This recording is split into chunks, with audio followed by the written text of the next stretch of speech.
Hello everyone, and welcome to my reflection on everybody's favourite James Bond, George Lazenby. Yay! Here he is. That one there. Yes, the second actor to portray the role of James Bond in the official series. In the one and only, the one and only film on Her Majesty's Secret Service. Yes, Lazenby takes over from Connery. So yeah. Jack McCullough is going to be popping in later to give a segment, as before, and in the forthcoming reflections. So,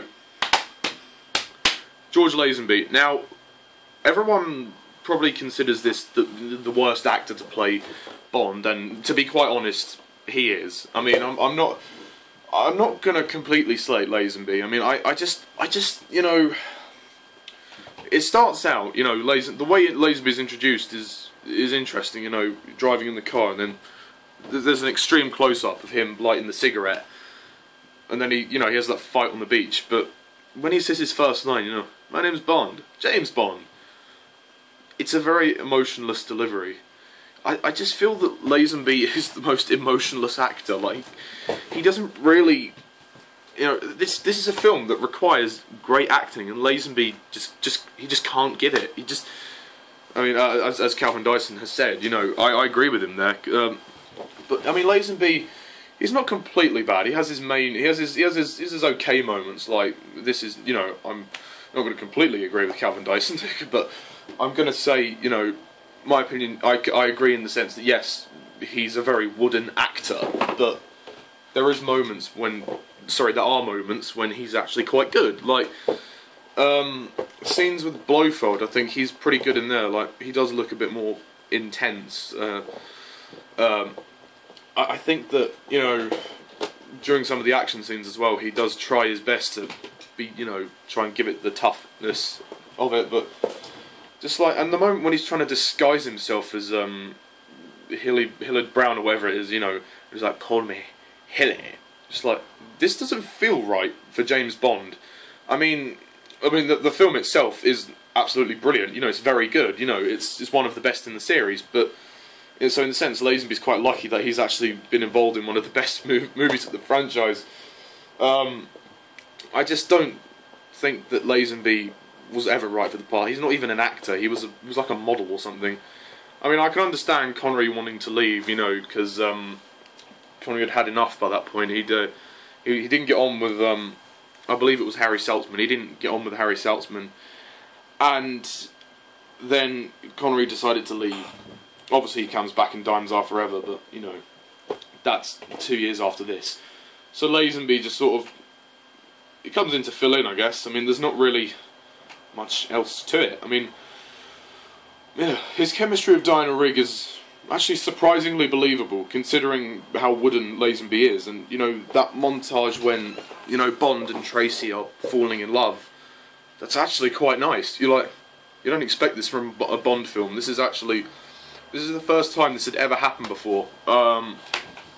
Seeing the two of them grow close and fall in love, it happens quite quickly, but I'd say it's worth it. I mean, Tracy is definitely one of the best Bond girls. She's probably my second favourite. I don't know. What's my ranking? I did a ranking like last year. But Lazenby, he's not terrible. Well, he is, but he's not as terrible as people say. I'd say, yeah, he's bad, but he is watchable. Like, when you watch On Her Majesty's Secret Service, you'll think, okay, he's actually okay. He's watchable. You can actually, you can pass the time and watch Lazenby. I mean, I would say though, people that say Lazenby's crap, maybe Lazenby might have got better if he'd had a couple more films after this. If he'd have carried on for another couple of films, maybe George Lazenby might have amounted to something in the role. But because he only has the one film, he doesn't get enough time to make an impression. And for me, the main concern is there is no charisma, there is no personality. It's just very bland. Like, he doesn't have a style. I mean, he cracks out the one-liners, but then next minute he's really tough in the action sequences. You're like, this guy doesn't know what he wants to do with the role. He's not an actor. he doesn't know what he wants to do. He doesn't know which direction to take. I mean, apparently he had to get coached on how to make his accent more British. Even his accent's a bit iffy sometimes, but I just don't believe him in the role. It's one of those things where, you know, I'm not angry. I'm not angry that Lazenby is Bond. I'm just kind of like, ugh, it's disappointing because, you know, On Her Majesty's Secret Service is near enough a masterpiece. I mean, and despite Lazenby's wooden performance, it still manages to be a great film. I mean, it would have been, the love story would have been even more tragic if Lazenby had actually delivered in certain scenes. However, speaking of being tragic, you know, when Tracy does die at the end, it is quite tragic, and Lazenby does actually act really well there. So yeah, a couple of moments he does alright, but mainly, I just don't believe him in the part. He shouldn't really have been cast. I mean, it was only the one film as well, like, On Her Majesty's Secret Service. He's the shortest running Bond. It was only did one film. So, however, like towards the end, he does, like the fight with Blofeld. Excuse me. The fight with Blofeld at the end is good. Like Telly Savalas is my favourite Blofeld purely because he's very creepy, and I love the sort of, he's very edgy and creepy. Like Charles Gray, I mean, I like him. He's okay, but he's not. Dressing up in drag for me went a little bit too far. I mean, it was just a bit stupid and unnecessary. But I know. That was the time. It was the 70s. But for me, having the main villain, you know, dress up in drag, it's a little bit of a stretch too far. I mean, just to confirm that Jack McCullough, he thought I was being too harsh about that. I don't mind it, but it's just a bit too. It's a stretch too far for me. And Donald Pleasance was wooden as crap, so you know he wasn't right. So for me, Savalas is the Blofeld that I'd rather, you know, watch out of the three. Whether they will bring Blofeld back in one of the forthcoming Daniel Craig films, I don't know, but because Craig is doing 2 more. But yeah, we might see Blofeld again, we might not. There we go. But George Lazenby, back to Lazenby. You have to give him the props for actually contributing to the series. He did, you know, he did play the leading role in one of the biggest and best films of the series. I mean, On Her Majesty's Secret Service could easily be the best film of the series, even though it has the worst Bond of the series, George Lazenby. As I said, for me, there's no persona, there's no style. It's very bland. A couple of moments, very emotionless delivery of the lines, just very wooden. A couple of moments when he's actually okay, like the scene at the end with Tracy's death. When he proposes to Tracy, that's quite a sweet moment, and Lazenby does do okay there. Like I said, the chemistry actually is surprisingly believable between Bond and Tracy, considering Lazenby's a wooden performer at best. And Diana Rigg is really the best performance in the film. She just is. I mean, look, Diana Rigg is brilliant as Tracy, and you know, her chemistry with Lazenby, actually, it wasn't too bad. I mean, it was pretty good. Yeah, it was good. It was believable enough, and it was a bit weird though, because Tracy just sort of, she appears at the beginning, and then there's quite a long time before she comes back again. She finds Bond, and then, you know, obviously she kind of gets dragged into all the action. But yeah, no. I mean, you have to really admire the film itself. The film itself, On Her Majesty's Secret Service, is a fantastic work of cinema.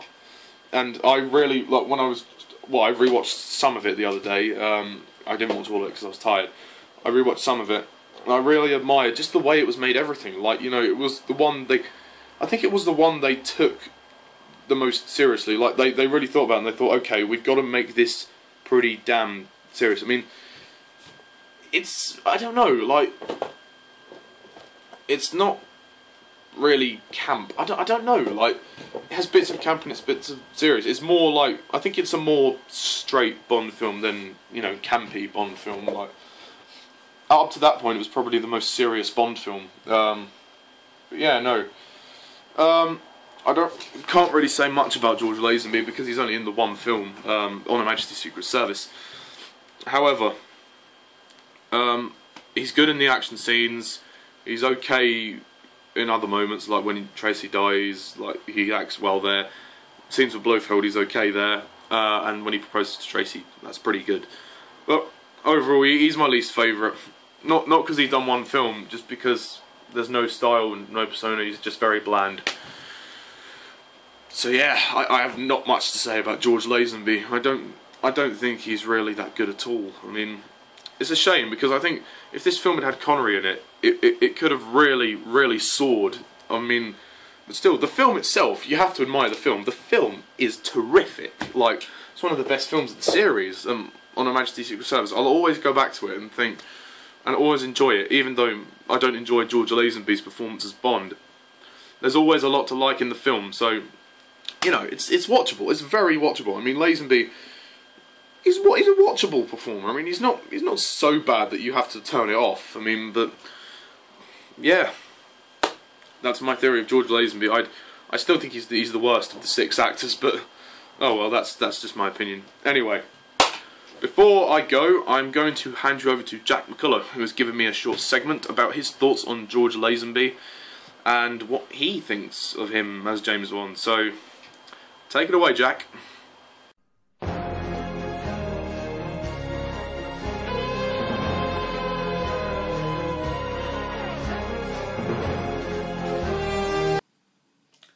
Thanks for that, Ollie. Jack McCullough here, once again for the second part of our James Bond Actors Reflection. This time talking about George Lazenby. Now, as I've said, at the end of You Only Live Twice, Sean Connery decided, you know, enough was enough. He was going to pack it in. And, you know, fair props. I mean, fair dues to the guy. I mean, his first 4 films, Dr. No 2, Thunderball, you know, they were released year on year in the cinema. And, you know, that must be really, you know, heavy workload for an actor. And Sean Connery, as I said, you know, I liked him as James Bond. Not one of my favourites, but you know, I do like him. I respect him. He was the first Bond, for me, and he was the first Bond in the cinema. So yeah, he decided, you know, enough was enough. Pack it in, and you know, he was gone because you could tell he was getting bored with Thunderball, and You Only Live Twice. You could really tell it. And yeah, so basically, the studio was in a bit of trouble. MGM and United Artists. They could have ended the series there with Sean Connery, 5 films, or they could have continued the series with a new actor as James Bond. And because these films were so successful, they decided to continue the series with a new actor. And for a lot of people, you know, Sean Connery was James Bond. I mean, yeah, you had a new villain. You had a new villain every film. You had a new Bond girl, but Bond was always the same character, and that was just sort of the way it had to be, sort of the way it was. And for a lot of people, you know, Sean Connery leaving was a bit of a shock, because, you know, people, you know, really liked him as James Bond, and you know, they didn't want to see him go. I mean, and you know, the fact that a new Bond was going to play it was just, you know, ridiculous for a lot of people. And anyway, so yeah, the casting though, George Lazenby, I just find really weird. I mean, George Lazenby, like, who's he? I mean, you know, he's not an actor I've heard of. Yeah, I mean, it's funny because if you know the history to this film, you'll know that before on Her Majesty's Secret Service, George Lazenby was a model. He was an Australian model. And that just, for me, just seems like a really odd casting choice. And I know MrTardis11 doesn't particularly like George Lazenby, but I don't really think he knows that he wasn't an actor before this. I mean, I think I mentioned it to him once, but it must have slipped his head. But anyway, George Lazenby wasn't an actor before this film. So basically, yeah, they cast George Lazenby, which just seems really weird. I mean, it's like they were desperate or something. It's like it was a last minute choice for me anyway.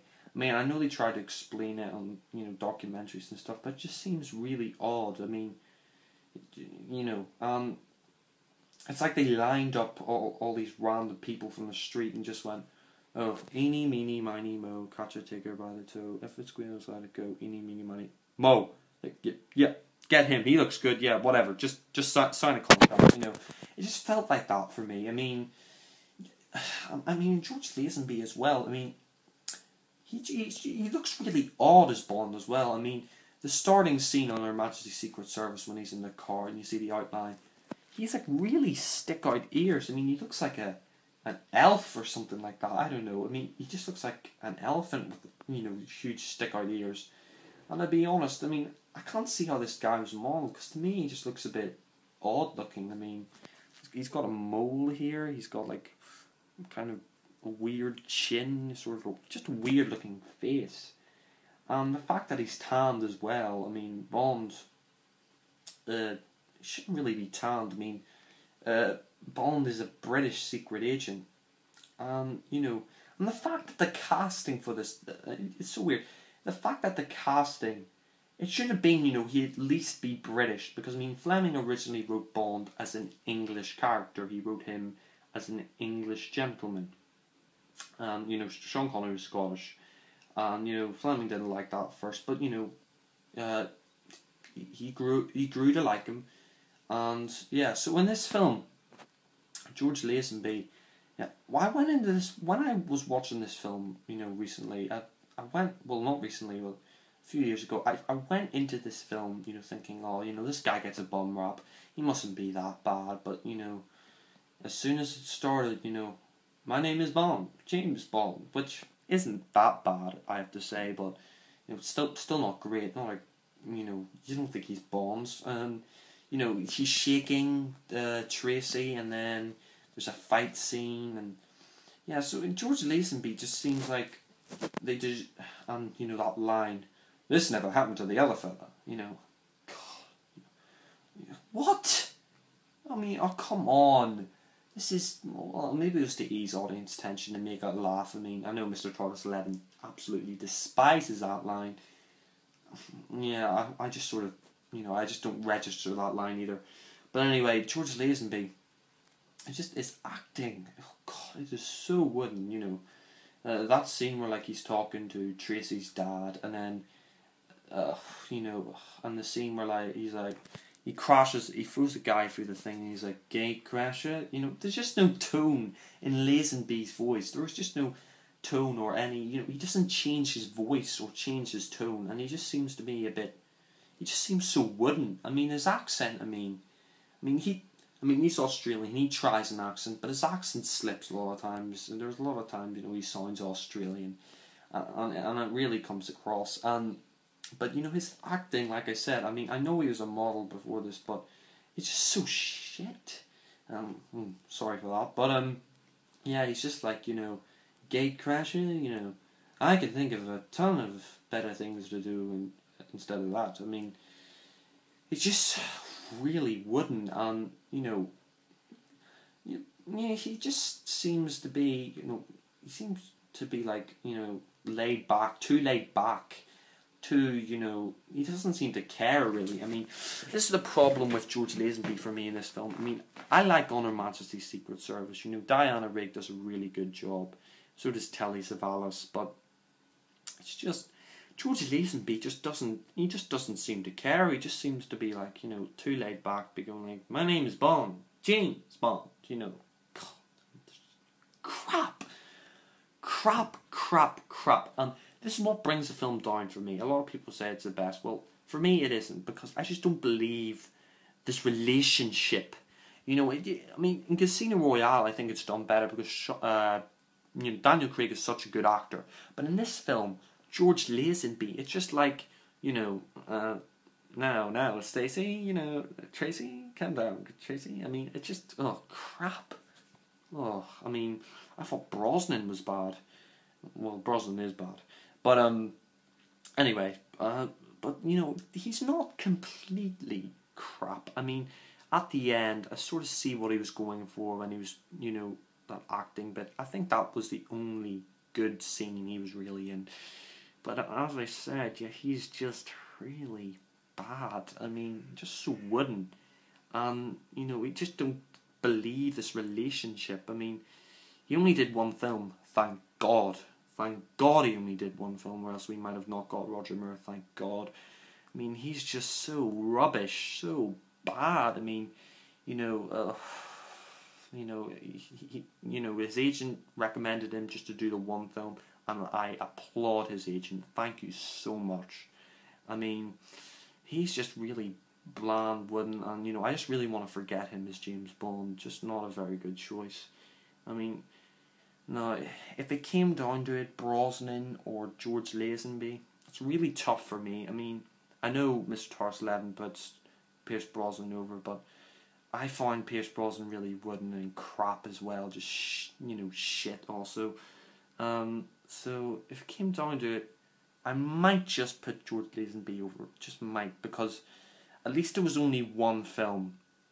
At least I think I put him over Pierce Brosnan, because we had to deal with 4 films of the same shitty performances, 4 films of the same shit. But yeah, I mean, that's all I really have to say about George Lazenby. I mean, just bland, forgettable, just really nothing, and he brings down the film for me. He really does. I mean, there are parts that I like about George Lazenby, like the last scene, but he's just so bland, forgettable. Don't know what the casting choice was, but thank God he only did one film. Wish the same could have happened for Brosnan, but I'll get on to him later. Back to you, Mr. TARDIS. Well, thanks very much, Jack McCullough, for that segment. That was very good, enjoyable, very good. So, next time we shall be talking. Me and Jack McCullough shall be talking about Roger Moore, who is Jack's favourite Bond actor. So that should be interesting, unless his opinion has changed. But don't quote me on it. Yes. So next time we should be talking about Roger Moore, the 3rd actor to play the role of James Bond and to have played him for 7 films. Oof, he's the longest serving Bond. So yes. Thank you all for watching, and as always, I'm MrTardis11. See ya.